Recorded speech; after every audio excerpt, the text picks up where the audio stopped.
Okay, so we're going to move on to something that's not so much rewarding as exceedingly, what's the word, crap.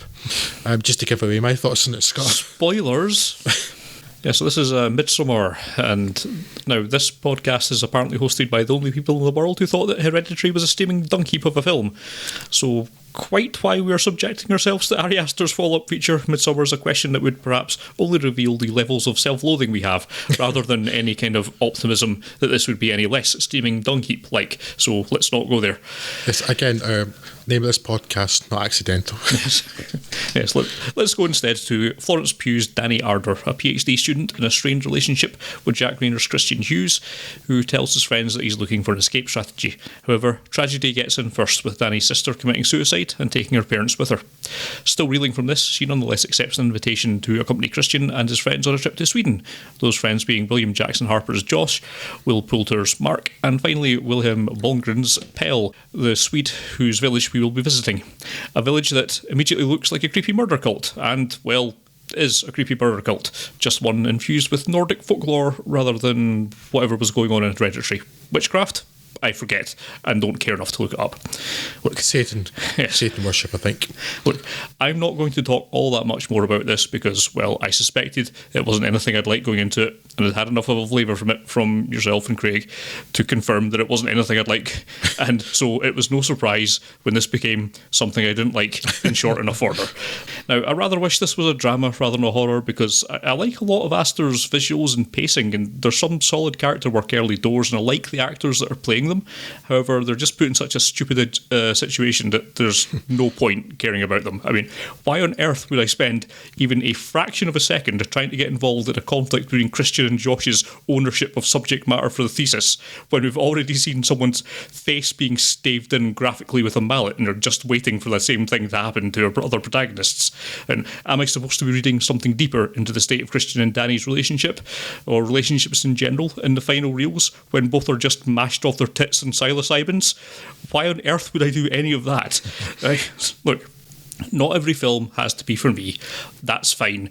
I have no clue who this film would actually be for, but the box office indicates that it's quite a lot of you. So shine on, you crazy diamonds, but you are mysteries to me. Vive la différence, but go and vive somewhere away from me. Checked out of this fairly early on, to be honest with you. It's not my cup of tea, and so it is of no value for me, and if you do get value out of it, more power to you, but yes, of no interest to me, which, as I say, a shame, because a lot of the cast I really like, but yeah, this is a waste of them. Yeah, as I sort of gave away, I didn't like this film, and again, didn't expect to like this film, but I keep trying, Scott, and I don't know why.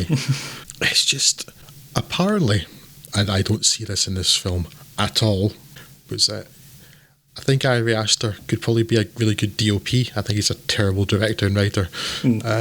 Because the film looks lovely. Yes. And actually, I caught myself, in fact, thinking a couple of times through the film, well, it's quite well made. And I'm thinking, yeah, but the craps that bear in the cage there makes are probably quite well made. Yes. I don't have any interest in them, or should have any interest in them. Yeah, apparently, it's actually an allegory for the extended operatic breakup of a relationship. And I heard that and immediately thought, yep, do one. Yes. No, it isn't. So apparently it's an allegory for an extended breakup of a failing relationship, and that Ari Aster is apparently not actually interested in the cults. So why did you make a 2.5-hour film about one? Yes. It goes on forever. And yet, actually, let's set aside the really tired trope of people with mental illness becoming murderers, because that's not been done to death. But that opening 30 minutes or maybe 20 minutes of what happens to Florence Pugh's character's family, Danny's family, yeah, you turn that into drama. Yeah. That could be interesting. But no, turns out it's actually got nothing to do with anything that happens in the rest of the film. I mean, really, it doesn't. It's irrelevant. And basically, the first 30 minutes, it's almost like 29-30 minute mark, is when they arrive in Sweden and they take their first magic mushrooms and they start their first trip, right? Everything before that, every single thing that happens before that is dispensable. It's just... Yeah. And the rest of it is like, this is so bad. And there's some kind of like meant to be horrific bits later on, and I kind of get them, but there are other bits in the film where clearly they're just going for horrific, and I'm thinking, but you're missing the point. It's like you have these two people who do something that's quite clearly going to be what they're doing. The two older people, Scott. Yeah. I don't want to spoil it for anybody who does want to see it. Also get help. But yeah, there's two characters in the film who clearly are going to do an act, and when they do it, it's absolutely no surprise to me because I've got a working brain cell. But what's really horrific or frightening about that scene is what they do.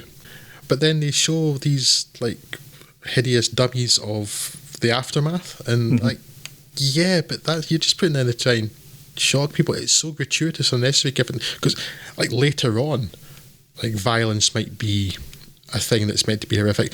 In that scene, actually, no. The horrific thing is the act, not how they look or anything like that. It's just so boring and it has nothing to say, and it goes on forever. Yeah. No, I don't know why I tried this, given how much I hated Hereditary.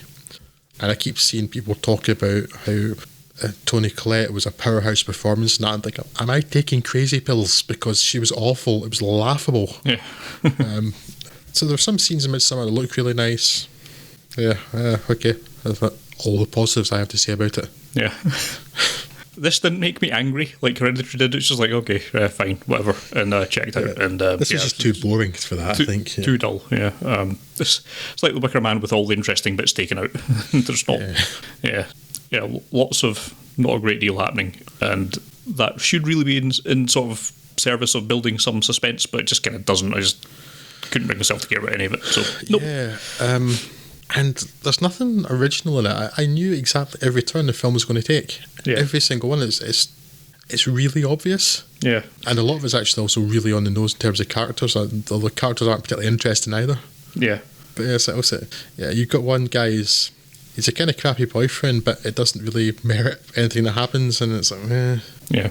Like it's a morality tale and doesn't work either. It's boring. Yeah. And you can pretty much guess everything that's going to happen as soon as they walk through the like arch from they're coming into the forest, and everyone's doing their weird hugs and weird dresses. Like, okay, yep, I see what's happening here. Turn around, go home. Don't stay.